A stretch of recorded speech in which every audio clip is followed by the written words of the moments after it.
Hey guys, it's Sam. Welcome back to Vlogmas. Today we're going to be talking about books that were previously on my most anticipated releases videos in previous years, all the way back to 2015 when I first started making the videos, and which books I'm still interested in. I'm not gonna go through every single book and like, yes, no, already read it, whatever. But I'm gonna go through a list of books all the way back to 2015 that I'm still interested in, and potentially these are books that are gonna pop up in my next year of reading. This is sort of tentatively setting like a project up for myself. We'll see if I do this. I thought of this last year and then just couldn't get into it with my slump. Last year is in this year, is in 2021. But I kind of want to read some of these books that I never got around to. Some of them I'll probably read sooner than others. But yeah, there's a number of these on here that I just want to kind of put out there into the world as like, I'm gonna try to read these, maybe introduce you guys to some that you're like, wow, I haven't heard about that book in a while. And then if you've read some of these, you can also let me know if I should read them or not. Why is she like this? You're like the co-star of the Vlogmas videos, truly. Every frickin' time. Let's start with 2015. Since I made this list, I have crossed some off of the list. The only one I have from 2015 is The Fire Sermon by Francesca Haig. I believe this is the first book in a trilogy. I have not heard anything about this book or the other books in the series since this came out. This was kind of getting some buzz in 2015. It's the first book in a adult fantasy, sort of like fantasy dystopian series. It's apparently post-apocalyptic, but in this like new futuristic hundreds of years in the future world, everyone's born in pairs as twins. One twin is an omega and one's an alpha, and the omega twins are like born basically like deformed, but I think have magical abilities of some kind. They might both have magical abilities. And then the alphas are born like perfect, but if one dies, so does the other. And the omegas are like very exploited, and so it's like this like dystopian thing. I did try to look at some reviews and be like, how is this whole like disabled characters thing handled? And I didn't see anything in the reviews that I was looking at that there was like really poor rep there, but again, I don't know because I haven't heard anyone talk about it. Like everyone was talking about this when it first was about to be released, because some really cool arcs were sent out and like it just looked really cool, and then no one talked about it. So I don't know if anyone read these or not. Then we jump to 2016, Tell the Wind and Fire by Sarah Reese Brennan. Sarah Reese Brennan had like a little bit of buzz here and there right around this time. There was another series that came out that people were reading back in the day. And this, the only reason I still want to read this is a Tale of Two Cities retelling. I don't know if it's more modern or whatever, but it's Tale of Two Cities. I think more of like a fantasy-esque world and stuff. And I love A Tale of Two Cities. I have not read it since high school. But it was one of my favorites. I do own a copy of it. I really should just like reread that and see if I like it as like an adult.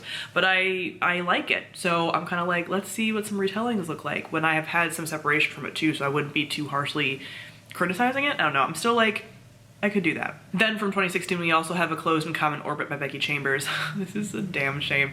This is the second book in the companion series, the Wayfarers companion series. I've read the first book in the series. I've read the third book in the series. I haven't read the second or the fourth. The fourth one like just came out. Why not? Why not? And I want to. So you don't need to read these in order. They're all companions. You don't need to read all of them anyway. They're all following kind of like different stories. But I was so pumped for this, and I read The Wayfarers so long ago. I think I read The Wayfarers probably in like 2015.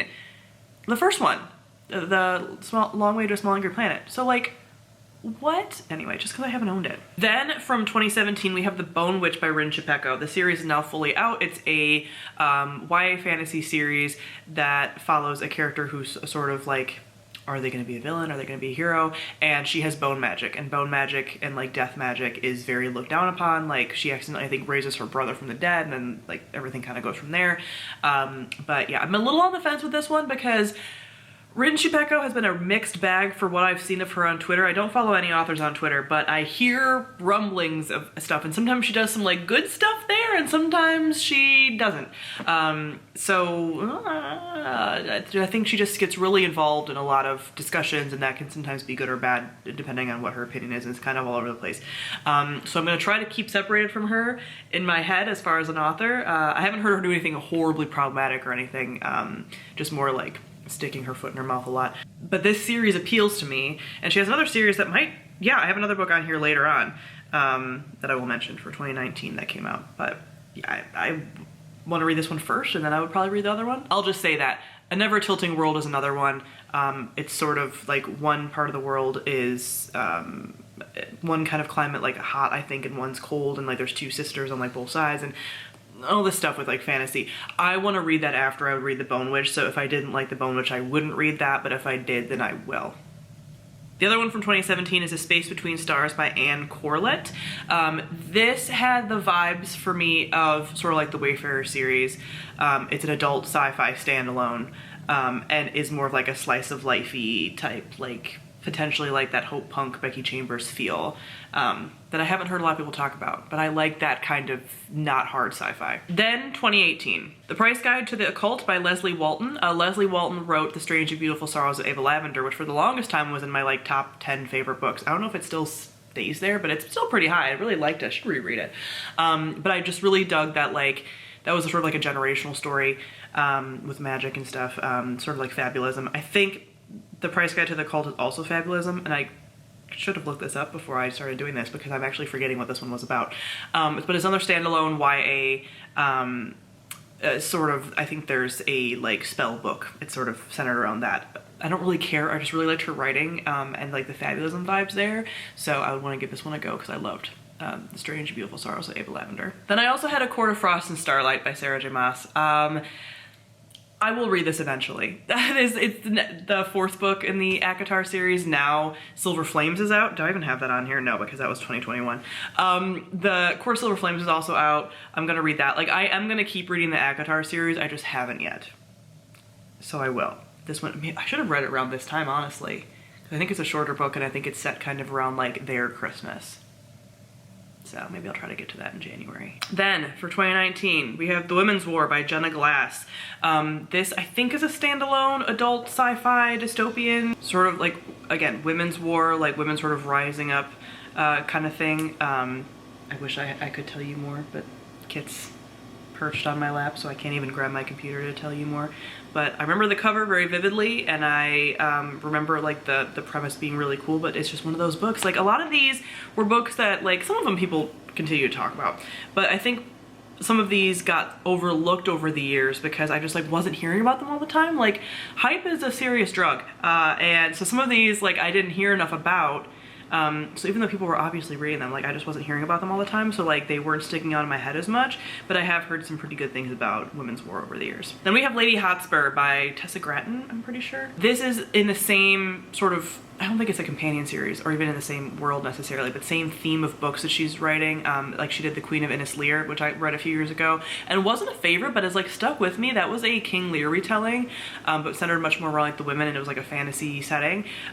This is another Shakespeare, Hamlet, possibly?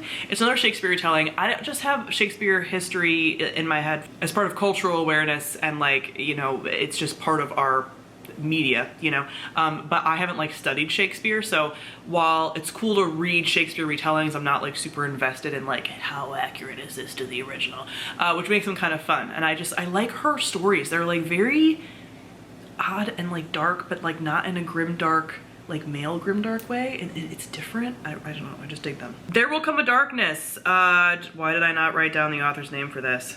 This is another one of those like pretty people have like read this one. Pretty popular at the time, coming out, like sort of like heisty, multiple POV stories. Like, it was coming around the same time as like Six of Crows, Gilded Wolves, things like that.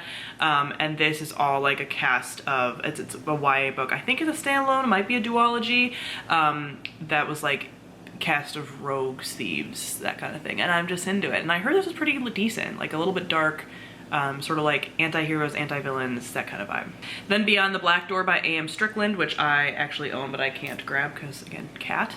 But this is a YA fantasy standalone that features like dream magic and like dark dream magic, and the main character is Ace. So I was kind of on the fence about like, should I give this one up, should I not?